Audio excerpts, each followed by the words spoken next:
Hi friends, നമുക്കിന്ന് egg roast ഉണ്ടാക്കി നോക്കിയാലോ. അത് ചപ്പാത്തിയുടെ കൂടെയോ പാലപ്പത്തിൻ്റെ കൂടെയൊക്കെ കഴിക്കാവുന്നതാണ്. അതിനായിട്ട് ഞാനിന്ന് 3 കോഴിമുട്ടയാണ് പുഴുങ്ങിയെടുത്തിട്ടുള്ളത്. അതിന് വേണ്ടിയിട്ട് 2 സവോള അരിഞ്ഞത് നീളത്തിലരിയണം.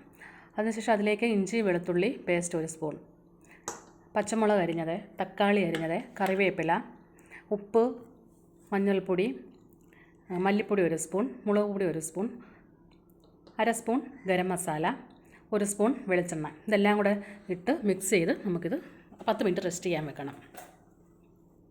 നന്നായി മിക്സ് ചെയ്ത് വെച്ച് കഴിയുമ്പോൾ അതിനകത്തെ വെള്ളമെല്ലാം ഇറങ്ങി വരും.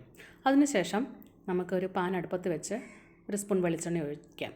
അതിലേക്ക് അല്പം പെരിഞ്ചീരകം ഇട്ട് മൂപ്പിക്കാവുന്നതാണ്. പെരിഞ്ചീരകം നന്നായി മൂത്ത് വരുമ്പോൾ അതിലേക്ക് കറിവേപ്പില കൂടി ആഡ് ചെയ്യുക.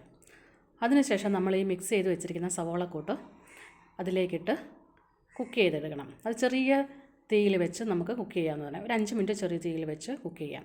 അതിനുശേഷം ഇടയ്ക്കിടയ്ക്ക് നമ്മളത് ഇളക്കി കൊടുത്തുകൊണ്ടിരിക്കണം. അന്നേരം ഈ സവാളയെല്ലാം അതിൻ്റെ വെള്ളമെല്ലാം ഇറങ്ങി ആ വെള്ളത്തിൽ തന്നെ കിടന്നത് നമുക്ക് നന്നായി വെന്ത് കിട്ടും. ഇത് വേണമെങ്കിൽ നമുക്ക് കുക്കറിനകത്ത് അടിച്ചെടുക്കാം.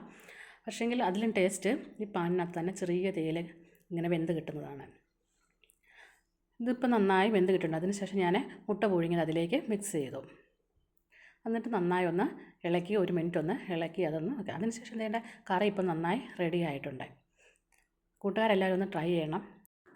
ഇഷ്ടപ്പെട്ടെങ്കിൽ ലൈക്കും സബ്സ്ക്രൈബും കൂടെ ചെയ്യണേ. Thank you.